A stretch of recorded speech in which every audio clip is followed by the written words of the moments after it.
Welcome to the 9 News Prep Rally. Happy Sunday morning. I'm Ashley Moore, and welcome in to the Prep Rally. It's our first state championship Sunday of the winter season.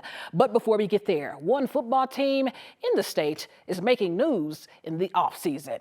After falling just one game short of the state title last season, the Legend Titans football team has made a big hire. This week, the Titans announced that longtime personal quarterbacks coach Jake Heaps will be the next head coach.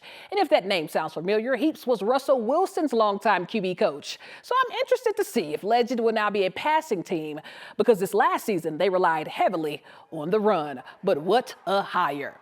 But to the first state championship of the winter season, state swimming. Yesterday we saw winners crowned in 5A and records broken. And today we're on record watch again as the 4A classification has some greats. It's the state swimming 4A finals. The crowd brings the energy. Energy is contagious, so I think it's so fun to, just hear everybody in the stands and see everybody jumping for you, and just sometimes you get so sucked into the pool that you just forget that everyone else is there. The first event of the day was the 200-yard medley relay, and the Monarch Coyotes dusted the competition, anchored by Eliza Lennox, one of her 3 state championships on the day. I think there's nothing better than starting off with a win, and I've said this I think years prior, but it's just to flush the nerves and know that you've trained so hard and worked so hard, and you get to come in and see the results first thing in the state competition is so cool. So I just felt a complete relief, and it sets the tone. Winning is contagious. In the 100-yard butterfly, Ponderosa's Addison Earl got off to a strong start and beat out Lewis Palmer's Grace Perry by half a second. She'd win a state title and was crowned the 4A Swimmer of the Year. But to the biggest and final race of the night, the 400 freestyle relay. Lewis Palmer would get off to a massive lead until Broomfield's Maya Wary almost caught it. Lord Palmer wins gold and Broomfield takes home silver. But the night belonged to Cheyenne Mountain. The Red-tailed Hawks finished the night with 350 points en route to their 3rd state title this decade. It's amazing. I know at the beginning of the season we set this goal, and we knew it might have been a little bit of a reach, but being able to do this is insane. I'm over the moon. I'm so happy. But right behind them were the Monarch Coyotes, taking home silver. But what a night from all the state swimmers. Wednesday was National Signing Day, where our Preps athletes made their commitments officially to play to college. Now, this February signing day has been overshadowed by the early national signing period that started in 2017. But that's not the case in Mountain Vista. It was the largest signing class in Mountain Vista history. 48 athletes headed to the next level. Since I was a freshman, just kind of felt oh God, wow, this group of freshmen is insane. We got some athletes in here, and it was just it continued to build. People got bigger and better and faster every single year. Carter Daniels was one of the best defensive players in the state, and after recovering from a litany of knee issues, he and 2 of his teammates are headed to CSU Pueblo. And then there was the national champion girls cross country team. Every senior headed to compete in college, led by Keegan Edwards, headed to the University of Florida.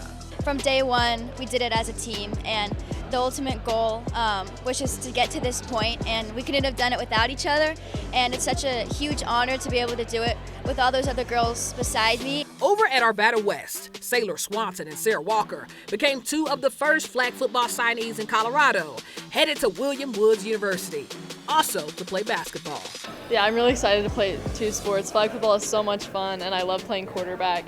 And then also basketball I played my whole life, so I'm not ready to give that up yet. So yeah, I'm really excited to play both.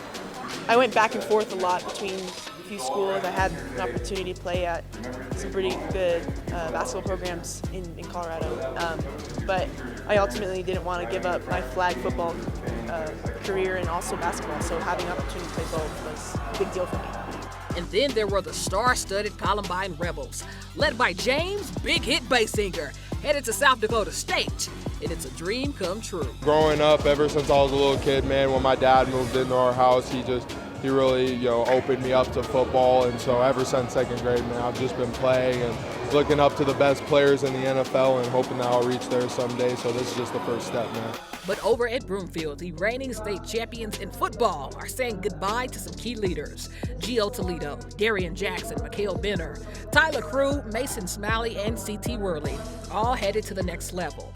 While the championship game MVP, Darian Jackson, is off to Concordia Moorhead, accomplishing a dream he didn't think was possible just 2 seasons ago. I thought I wouldn't really get a chance to play, and then I just worked my butt off all year and finally got that chance. So honestly, I think it was just a great year. It was, amazing way to end it. MVP, state champ, just the best ending you could get. As for the always dangerous C.T. Worley, he'll stay in state, like his buddy and star, Mikhail Benner, who's headed to the Air Force, as Worley looks to take Colorado Mesa by storm. I mean, their construction management program just blew me away. They have a great football program, and, Grand Junction's a great place to be, and I'm looking forward to it. So. But for a full list of the many signees across the state, head over to our website at 9news.com/HSS. But who remembers Katie Forbes? She was the Columbine softball star that hit a 3-run homer 2 weeks after tearing her ACL. This play won her the honor roll. Well, now she's headed to Ohio for swimming. Yeah, I do remember that day. That day was really special because, when the injury happened, I thought I was done. And so it kind of just gave me that moment to finish my career on a good note. And especially with that being the end of my softball career, it was just really special.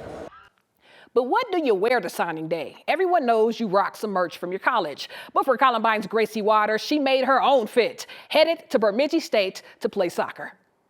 Oh my gosh, it's so fun. So I've never actually sewed before, and funny story, my mom bleached my commitment shirt, and so I had to come up with something, and so I grabbed an old hoodie in the closet and just started cutting and sewing, and now I'm making a business out of it.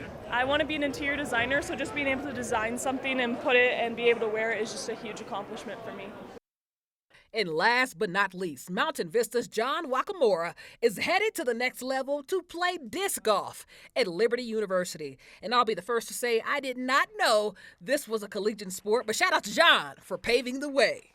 Hey, that's dope. But it's time again to announce this week's Honor Roll winner. You at home had to vote, and it was between 2. So the winner of the Honor Roll is Windsor Christian Academy's Dominic Pepin, who drives, and ooh, what a pass to Isaiah Cronk. One more time for the people in the back. Behind the head whip around pass will do it every time. Congrats, Pepin and Denver Christian. You were so close. But reminder, we can't be everywhere. So if you're ever out at a game and see something you like featured on the Prep Rally, just send it over. That's all, folks. I'm Ashley Moore, and we'll see you next time right here on the 9 News Prep Rally.